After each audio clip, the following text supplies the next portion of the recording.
Assalamualaikum warahmatullahi wabarakatuh. Selamat datang kepada seluruh mahasiswa mata kuliah Ilmu Kepolisian Indonesia pada program studi kajian ilmu kepolisian Indonesia Sekolah Kajian Strategi Global Universitas Indonesia untuk angkatan 26.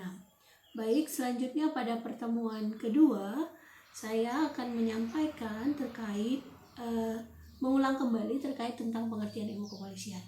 Dalam hal ini, ilmu kepolisian adalah administrasi kepolisian yang membahas tentang bagaimana membangun dan memantapkan organisasi dan peranata-peranata kepolisian.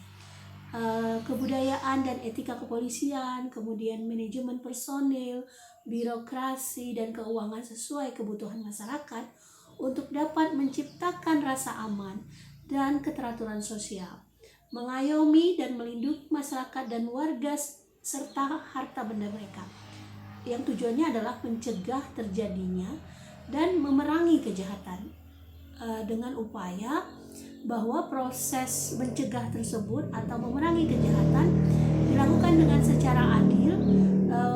Berbagai pelanggaran hukum yang dilakukan oleh perorangan ataupun kelompok sesuai dengan hukum yang berlaku, sehingga bisa disimpulkan ke dalam unsur ilmu kepolisian Indonesia, yakni bagaimana memantapkan organisasi dan peranata-peranata kepolisian, kemudian bagaimana kebudayaan dan etika kepolisian, manajemen personil, birokrasi, dan keuangan sesuai fungsi polisi dapat menciptakan rasa aman dan melindungi masyarakat sebagaimana yang diatur di dalam Undang-Undang Nomor 2 Tahun 2002 tentang Kepolisian Republik Indonesia.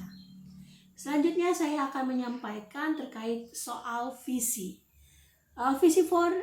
Visi Polri dalam hal ini adalah terwujudnya pelayanan, keamanan, dan ketertiban masyarakat yang prima, tegaknya hukum dan keamanan dalam negeri yang mantap, serta terjalinnya sinergi polisional yang proaktif. Dalam untuk mewujudkan visi, maka Polri membutuhkan misi. Ada 8 misi yang berdasarkan Undang-Undang Nomor 2 Tahun 2002 yang diturunkan ke dalam misi Polri, yakni adalah melaksanakan deteksi dini dan peringatan dini melalui kegiatan operasi penyelidikan, pengamanan, dan penggalangan. Selanjutnya, memberikan perlindungan, pengayoman, pelayanan secara mudah, responsif, dan tidak diskriminatif. Yang ketiga, menjaga keamanan, ketertiban, dan kelancaran lalu lintas untuk menjamin keselamatan dan kelancaran arus orang dan barang. Selanjutnya, yang keempat adalah menjamin keberhasilan penanggulangan gangguan keamanan dalam negeri. Yang kelima, mengembangkan perpolisian masyarakat yang berbasis pada masyarakat patuh hukum. Yang keenam adalah menegakkan hukum secara profesional, objektif, proporsional, transparan, dan akuntabel untuk menjamin kepastian hukum dan rasa keadilan. Yang ketujuh adalah mengelola secara profesional, transparan, akuntabel, dan modern seluruh sumber daya Polri guna mendukung operasional tugas Polri.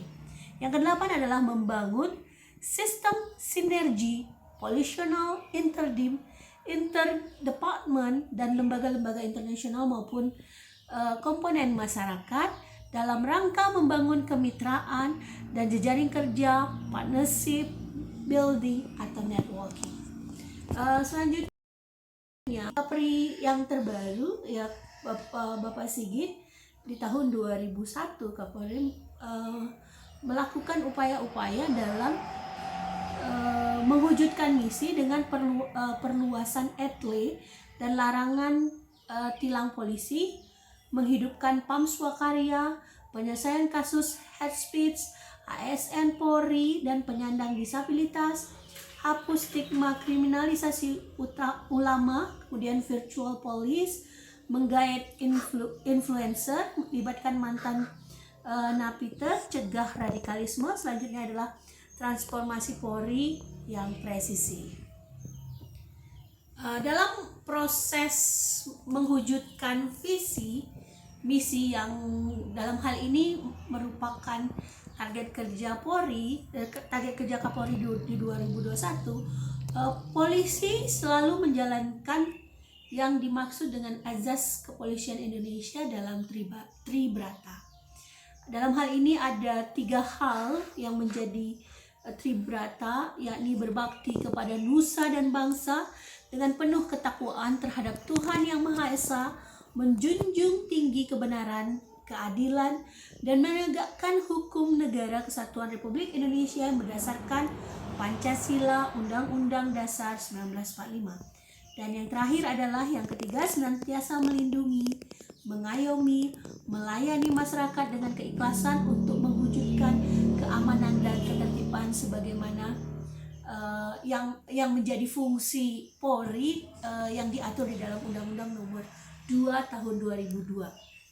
Selanjutnya saya menyampaikan bahwa di dalam melaksanakan Tribrata ini, melaksanakan kegiatan kerja, Polri memiliki pedoman kerja kepolisian sebagai pelaksanaan Tribrata pada catur yang dikenal dengan catur prasetya. Ada 4 hal yang menjadi dasar catur prasetya ini, yakni meniadakan segala bentuk gangguan keamanan, menjaga keselamatan jiwa raga, harta benda, dan hak asasi manusia, menjamin kepastian berdasarkan hukum, memelihara perasaan tentram dan damai. Selanjutnya, untuk mencapai pelaksanaan yang baik, Polri dalam hal ini melaksanakan Tribrata, catur prasetya, kemudian menerapkan ajas-ajas kepolisian dalam melaksanakan tugasnya, dalam melaksanakan tupoksi tugas dan fungsi Polri sebagaimana yang diatur di dalam Undang-Undang Nomor 2 Tahun 2002, maka dikenal juga ada 6 azas, yakni azas legalitas, azas kewajiban, kemudian azas partisipasi, kemudian azas preventif, azas subsidiaritas, kemudian azas oportunitas. Dalam hal ini beberapa azas yang saya sampaikan, ada 6 azas. Ini merupakan azas kepolisian di mana polisi menerapkan azas ini dalam melaksanakan tugasnya. Misalnya di azas legalitas, apa sih yang dimaksud dengan azas legalitas? Bagaimana itu digunakan? Dalam hal ini, azas legalitas digunakan di kepolisian pada proses pidana, mengacu pada ketentuan normatif yang ditentukan dalam KUHP. Jadi tidak berlaku surut. Jadi aturan seseorang dapat dipidana jika memang ada aturan sebelumnya. Kalau tidak ada aturan sebelumnya, maka tidak dapat dipidana, sebagaimana yang dianut oleh kepolisian bahwa menganut azas legalitas. Selanjutnya yang kedua, azas kewajiban yang memberikan wewenang untuk melakukan tindakan-tindakan selain yang disebut dalam undang-undang dengan pembatasan tertentu. Dalam hal ini disebut dengan kepentingan umum sebagaimana yang diatur di Undang-Undang Nomor 2 Tahun 2002 tentang Kepolisian Republik Indonesia. Kemudian penjelasan terhadap azas partisipasi. Apa sih yang dimaksud penerapan azas partisipasi ini? Dalam hal ini, azas partisipasi adalah azas yang mempersyaratkan adanya peran serta masyarakat dalam tugas kepolisian. Ya, jadi melibatkan swakarsanya masyarakat dalam menciptakan ketertiban dan keamanan masyarakat. Kemudian azas preventif, pencegahan yang digunakan sejalan dengan ditemukannya metode preventif. Dengan pelaksanaan tugas kepolisian, bahkan menyelidiki sebab-sebab terjadinya kejahatan. Jadi untuk proses menerapkan azas preventif ini, jadi kepolisian dalam hal ini berupaya untuk mencegah tindakan kejahatan itu terjadi. Jadi upaya-upaya seperti upaya-upaya memberikan pendidikan, kemudian memberikan pengarahan kepada masyarakat. Kemudian azas subsidiaritas adalah azas yang memberi wewenang kepada polisi untuk melakukan tindakan pengganti bagi instansi. Kemudian selanjutnya adalah azas oportunitas, tercantum di dalam KUHP, memberi wewenang untuk tidak menindak seseorang yang telah melanggar hukum baik dalam tahap penyidikan maupun dalam tahap penuntutan. Yang terakhir adalah penerapan azas kepolisian dalam menjalankan fungsi kepolisian Indonesia, di mana tindakan pencegahan itu tetap diutamakan melalui pengembangan azas preventif dan azas kewajiban umum kepolisian. Jadi bahwa pada dasarnya polisi selalu menerapkan azas yang disebut dengan azas preventif dan kewajiban umum kepolisian sebagaimana yang tadi saya sebutkan terkait soal tribrata dan catur prasetya. Selanjutnya dalam hukum pidana kepentingan umum diartikan sama dengan hukum dan kepentingan hukum yang dapat berupa kepentingan negara, kepentingan masyarakat dan kepentingan individu. Jadi sebelum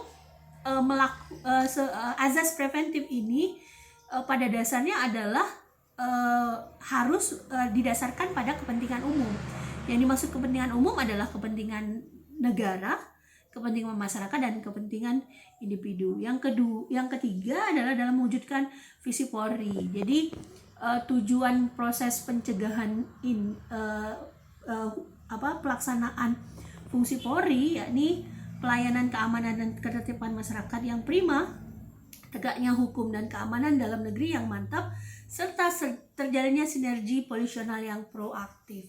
Jadi pada dasarnya penerapan azas ini lebih kepada bagaimana mencegah terjadinya kejahatan atau tindak pidana yang pada dasarnya harus sesuai dengan kepentingan umum atau kepentingan masyarakat, kepentingan negara yang lebih diutamakan dalam proses penegakan hukum dan keamanan. Terima kasih, sampai ketemu pada pertemuan ketiga di mata kuliah Ilmu Kepolisian Indonesia. Saya sudahi dengan wabillahi taufiq wal hidayah. Assalamualaikum warahmatullahi wabarakatuh.